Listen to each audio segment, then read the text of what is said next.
Merci Hélène, bonjour tout le monde. Merci pour l'organisation de ce colloque, qui est une occasion de nous rencontrer à un moment où ces occasions nous manquent. Et donc je vais parler pas plus de 5 minutes, je pense, pour jeter quelques idées dans la discussion et voir si ça peut rencontrer celles des autres participants. Alors malheureusement, je n'ai pas d'image à montrer. J'ai beaucoup aimé celle qu'on vient de voir, qui était vraiment très intéressante. Et pour ma part, euh, j'ai été pris par le confinement au moment où je préparais un article sur le post-humain et j'avais la problématique du post-humain dans la tête quand j'ai lu par hasard un article dans Mediapart qui m'a frappé par la convergence de son vocabulaire avec celui du post-humain. C'était le 12 avril, donc au moment où l'épidémie atteignait son moment le pire en France. Mediapart publiait un entretien avec un historien qui est Stéphane Audouin-Rousseau. Et dans cet entretien, Audouin-Rousseau caractérisait ainsi l'épidémie. Je vais citer quelques lignes de cet article. Nos sociétés subissent aujourd'hui un choc anthropologique de tout premier ordre. Elles ont tout fait pour bannir la mort de leurs horizons d'attente. Elles se fondaient de manière croissante sur la puissance du numérique et les promesses de l'intelligence artificielle. Mais nous sommes rappelés à notre animalité fondamentale. Nous restons des Homo sapiens appartenant au monde animal, attaquables par des maladies contre lesquelles les moyens de lutte demeurent rustiques en regard de notre puissance technologique supposée. Rester chez soi, sans médicaments, sans vaccin. Fin de citation. Cette description de ce qui a indéniablement été un choc, et qui l'est encore, frappe donc par son vocabulaire qui recoupe très largement celui du post-humain. D'un côté, la portée anthropologique de l'événement, le souhait de bannir la mort, l'étayage par le numérique, et la foi dans un avenir porté par l'intelligence artificielle, tout cela rappelle l'eschatologie transhumaniste.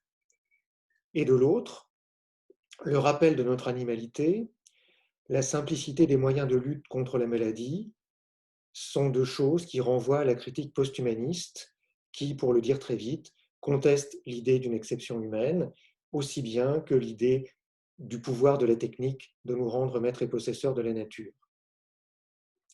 Donc, convergence très frappante entre le langage de l'historien spécialiste de la Première Guerre mondiale et celui d'un débat philosophique qui était a priori très éloigné de ses préoccupations. Et cette convergence suggère, je crois, que l'épidémie et le confinement accélèrent des évolutions qui s'observaient depuis un certain temps.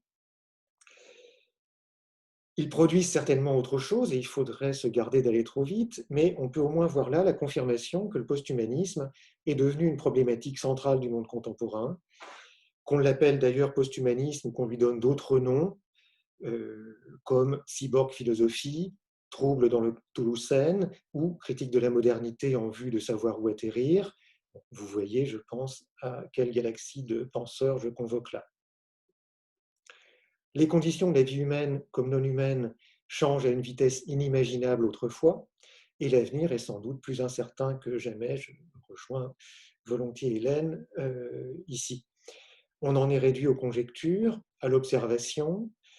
Pour la théorie, c'est évidemment un moment extraordinaire. Rien n'est sûr, si ce n'est que demain ne ressemblera à rien de ce que nous avons connu. Et l'observation empirique redevient quelque chose de nécessaire et de fondamental.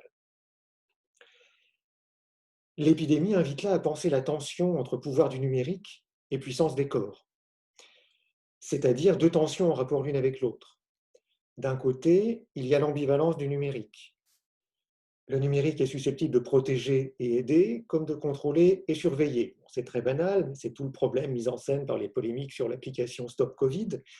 Donc on entend aujourd'hui même en France, l'application permettrait le traçage des personnes contaminées pour le meilleur, arrêter la contagion, mais bien sûr aussi pour le pire, recueil des données, fichage, atteinte à la vie privée, etc. Et de l'autre, il y a la complexité des corps. On sait que tout corps se compose de corps multiples et hétérogènes, ce qui fait sa puissance et sa fragilité. La vie humaine ne se conçoit pas sans les bactéries et les virus. On ne peut pas vivre dans une bulle d'immunité. Les bulles d'immunité n'existent pas et nous devons vivre, pour le meilleur et pour le pire, avec quantité d'êtres vivants qui peuvent nous rendre malades ou nous tuer. On sait tout ça.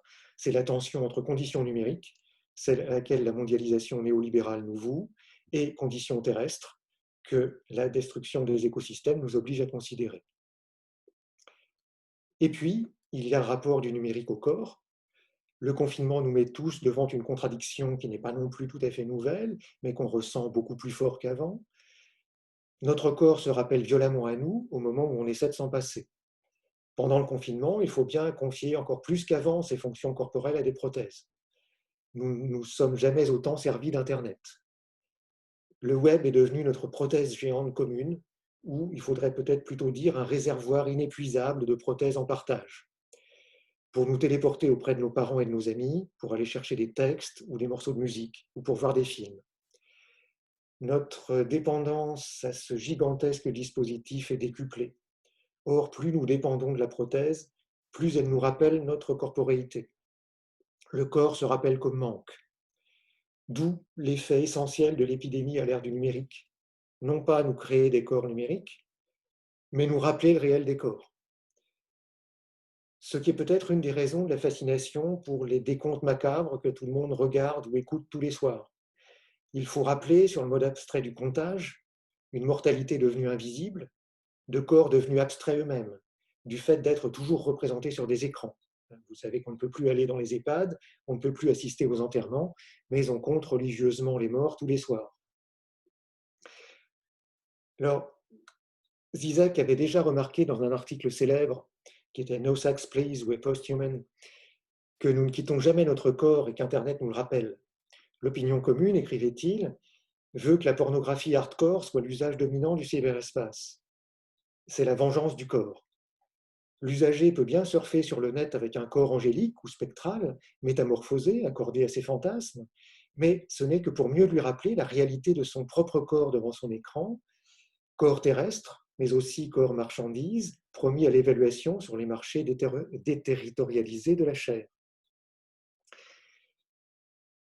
Alors devant ces réalités, les appels à inventer le monde d'après l'épidémie et d'après le confinement se multiplient, comme si la boutade de Jameson, il est plus facile d'imaginer la fin du monde que la fin du capitalisme, était enfin dépassée.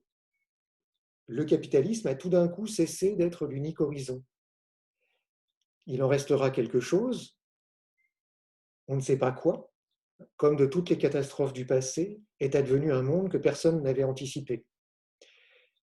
Bruno Latour a publié le 30 mars sur AOC Media un questionnaire qui a beaucoup circulé depuis, qui s'intitule « Imaginez les gestes barrières contre le retour à la production d'avant-crise », qui est un texte que vous pouvez trouver sur plusieurs sites maintenant.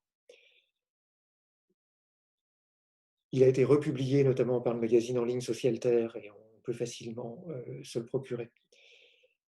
Ce texte nous demande de nous poser 6 questions pour nous aider à devenir des interrupteurs de globalisation.